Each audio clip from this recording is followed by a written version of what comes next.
Salut à tous, c'est Alain Gesfer et aujourd'hui on se retrouve pour un nouveau concept sur la chaîne intitulé Qui es-tu? Le concept est simple, nous nous intéresserons aux joueurs transférés au VFC en décrivant leur parcours. Et aujourd'hui l'épisode est consacré à Arsène Elogo. Arrivé en provenance du Grenoble 38 cette année, il est un joueur ayant côtoyé le coach durant de nombreuses années là-bas.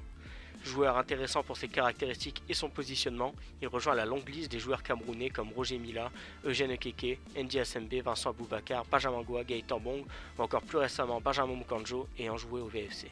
Arsène Elogo est né à Douala au Cameroun le 22 avril 1995. À 16 ans, il rejoint la formation du Grenoble Foot 38 mais ne resta qu'un an puisque l'AS Saint-Etienne le veut. Il rejoindra donc l'AS Saint-Etienne en 2012 où il alternera entre l'équipe U19 et la réserve. Pour sa première saison chez les Verts, il jouera 20 matchs avec l'équipe U19 et il marquera 5 buts. Mais il disputera aussi 5 matchs avec la réserve dont 2 matchs titulaires. Malheureusement, il n'empêchera pas la descente de la réserve verte en CFA 2. La saison suivante sera du même acabit. Arsène jouera 14 matchs pour 6 buts avec l'équipe U19, tandis qu'il jouera 10 matchs dont 3 titulaires avec la réserve. Il inscrira d'ailleurs son premier but avec l'effectif réserve qui remontera en CFA cette année-là.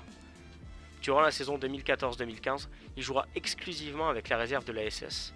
Il jouera cette fois 28 matchs et inscrira 2 buts, dont un contre Belfort. Je vous mets la vidéo.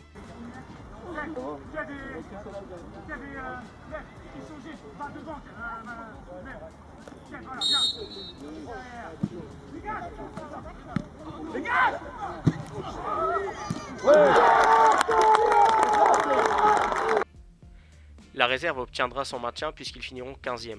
Suite à cette saison complète, il devait rester une saison de plus en amateur à la SS, mais il recevra un appel de Jean-Louis Garcia, tout juste nommé coach après l'éviction d'Olivier Saragaglia. Il reviendra donc au GF38 durant la saison 2015-2016.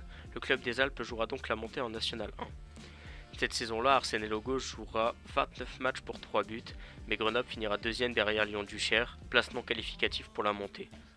Jean-Louis Garcia quittera le GF38 pour 3, tandis qu'un jeune entraîneur nommé Olivier Guégan reprendra le club en 2016. Grenoble finira premier et montera donc en N1. Arsène disputera une saison à 22 matchs en mettant un but. L'histoire folle du GF38 continuera encore durant la saison 2017-2018, puisque Grenoble terminera 3ème de national et disputera un barrage pour l'accession contre le FC Bourg-Péronat, que Grenoble remportera. Arsène finira la saison avec 25 matchs joués et 5 buts inscrits.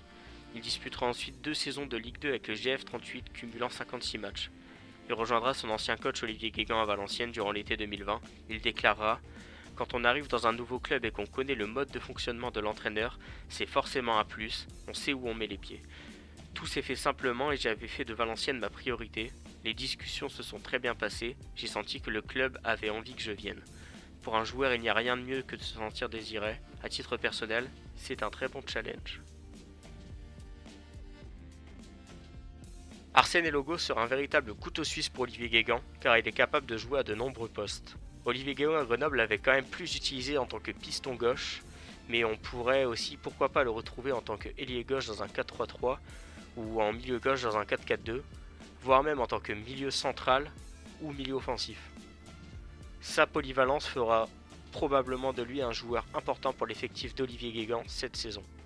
Merci à tous d'avoir regardé la vidéo et n'hésitez pas à nous dire quel joueur voudriez-vous voir apparaître dans ce genre de vidéo si le concept vous plaît.